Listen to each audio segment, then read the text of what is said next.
अस्सलाम वालेकुम। आज हम बात करने वाले हैं फेफड़ों के कैंसर यानी लंग कैंसर पर। ये एक ऐसा मौजू है जिसका नाम सुनते ही जहन में कई सवाल आते हैं। आखिर ये बीमारी है क्या? ये होती कैसे है? तो चलें आज इन तमाम सवालों के जवाब ढूंढते हैं और इस पेचीदा मौजू को बिल्कुल आसान लफ्जों में समझने की कोशिश करते हैं। अच्छा, तो सबसे पहला सवाल, लंग कैंसर आखिर है क्या? देखिए, बहुत ही सादा अल्फाज में ये तब शुरू होता है जब हमारे फेफड़ों के अंदर मौजूद खुलिये यानी हमारे जिस्म के जो बिल्डिंग ब्लॉक्स हैं वो एकदम बेकाबू होकर बढ़ना शुरू कर देते हैं। मतलब उनकी ग्रोथ पर कोई कंट्रोल ही नहीं रहता। और कैंसर में असल मसला ही यही अनकंट्रोल्ड ग्रोथ है। तो अब ये सवाल पैदा होता है कि भाई ये खुलिये आखिर इस तरह बेकाबू हो क्यों जाते हैं? कोई तो वजह होगी ना। जी बिल्कुल, इसकी कुछ खास वजूहात हैं जिनमें से 4 सबसे बड़ी हैं। चलें एक एक करके इनको देखते हैं।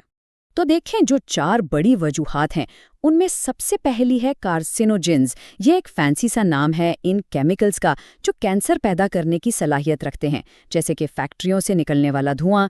दूसरी वजह है आयोनाइजिंग रेडिएशन, मतलब ऐसी ताकतवर शुआएं जैसे कि एक्स-रे जिनसे बहुत ज़्यादा वास्ता पड़े। तीसरा नंबर आता है कुछ वायरल इन्फेक्शंस का। जी हाँ, कुछ वायरस भी इसकी वजह बन सकते हैं। और चौथी और शायद सबसे मशहूर वजह है स्मोकिंग यानी तंबाकू नोशी। ये सारी चीज़ें मिलकर हमारे फेफड़ों के सेल्स को डैमेज करती हैं और कैंसर का रिस्क बढ़ा देती हैं। अच्छा, वजूहात तो हमने समझ ली। अब चलते हैं इसके अगले और बहुत ही अहम हिस्से की तरफ। उसकी अलामात क्या हैं? मतलब इसे पहचाने कैसे? ये जानना बहुत ज़रूरी है। लेकिन यहीं पर एक बहुत बड़ी और सच पूछें तो एक खतरनाक मुश्किल भी है। और वो मुश्किल ये है कि अपने इब्तिदाई मराहिल में लंग कैंसर की कोई अलामात ज़ाहिर ही नहीं होती। जी बिल्कुल, खामोशी। यही इस बीमारी का सबसे खतरनाक पहलू है। सोचें, जिस स्टेज पर इसका इलाज सबसे मौसर और आसान हो सकता है, उस वक्त मरीज को ये अंदाज़ा तक नहीं होता कि उसके अंदर कुछ गलत हो रहा है। और इसी वजह से अक्सर इसकी तशखीस में बहुत देर हो जाती है। ये फ़र्क यहाँ बिल्कुल वाज़ेह है। एक तरफ इब्तिदाई स्टेज है जहाँ मुकम्मल खामोशी है, और दूसरी तरफ है एडवांस्ड स्टेज जहाँ बीमारी ना सिर्फ इंतहाई तकलीफ़देह हो जाती है बल्कि उसका इलाज भी नामुमकिन नहीं तो बेहद मुश्किल ज़रूर हो जाता है। तो इसीलिए ये जानना और भी ज़रूरी हो जाता है कि जब अलामात आखिरकार ज़ाहिर होती हैं तो वो क्या होती हैं, ताकि फ़ौरन एक्शन लिया जा सके। तो जब बीमारी एडवांस स्टेज पे पहुंचती है तब कुछ चीज़ें सामने आना शुरू होती हैं। इनमें से ज़्यादातर का ताल्लुक सांस और सीने से होता है। जैसे एक ऐसी नई खांसी जो जाने का नाम ही ना ले रही हो, या फिर सीने में मुसलसल दर्द रहना, खांसते हुए खून आना, चाहे वो बहुत थोड़ा सा ही क्यों ना हो, सांस लेने में दुश्वारी होना जिसे हम कहते हैं सांस फूलना, और सांस के साथ एक सीटी जैसी आवाज़ का आना। लेकिन कहानी सिर्फ फेफड़ों पर ख़त्म नहीं होती। जब कैंसर फैलना शुरू होता है, मतलब जिस्म के दूसरे हिस्सों तक पहुंचता है, तो अलामात भी फिर पूरे जिस्म में नज़र आने लगती हैं, जैसे हड्डियों में दर्द या सर में शदीद दर्द का रहना, बग़ैर किसी कोशिश के अचानक वज़न का बहुत ज़्यादा कम हो जाना, भूख का बिल्कुल ख़त्म हो जाना, या फिर चेहरे और गर्दन के हिस्से में सूजन महसूस होना। ये सारी अलामात इस बात की निशानी है कि बीमारी अब एक बहुत ही संजीदा मरहले में है। तो अब जब हमने वजूहात और अलामात को समझ लिया है, तो अब हम इसके हल की तरफ आते हैं। यानी इस बीमारी से लड़ने के लिए इसका इलाज कैसे किया जाता है? मेडिकल साइंस क्या कहती है इस बारे में?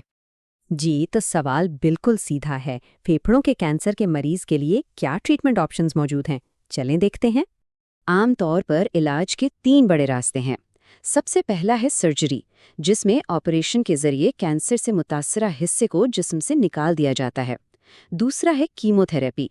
इसमें खास किस्म की दवाएं इस्तेमाल होती हैं जो कैंसर के खलियों को ख़त्म करती हैं। और तीसरा है रेडिएशन थेरेपी, जिसमें हाई एनर्जी शुआओं के जरिए कैंसर के ट्यूमर को टारगेट किया जाता है।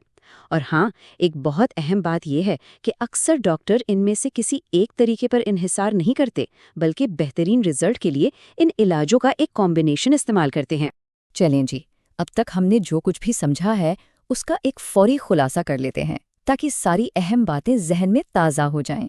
हमने बुनियादी तौर पर 3 चीज़ों पर बात की। कैंसर की वजूहात क्या हैं, उसकी अलामात क्या हैं, और फिर उसका इलाज क्या है। तो चलें इन तीनों नुकात को एक एक करके एक माइंड मैप की तरह जहन में बिठा लेते हैं। تو سب سے پہلے وجوہات یاد ہے نا، 4 بڑی وجوہات: کارسینوجینز یعنی خطرناک کیمیکلز، آئونائزنگ ریڈیشن، کچھ وائرل انفیکشنز، اور ہاں سب سے بڑی وجہ اسموکنگ۔ اس کے بعد ہے علامات، اور یہاں سب سے اہم نقطہ کیا تھا؟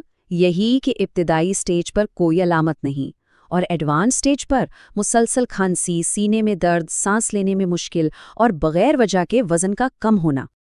اور آخر میں علاج۔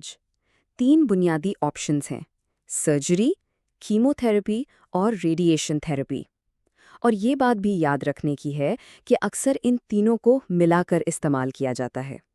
تو اب جب یہ ساری معلومات ہمارے سامنے ہیں، ایک آخری سوال ذہن میں آتا ہے: ان سب حقائق کی روشنی میں ہماری اپنی صحت کے لیے سب سے بڑا اور اہم سبق کیا ہے؟ یہ وہ سوال ہے جس پر ہم سب کو سوچنا ہے، اور اس کا جواب ہمیں اپنے روزمرہ کے فیصلوں میں ڈھونڈنا ہوگا۔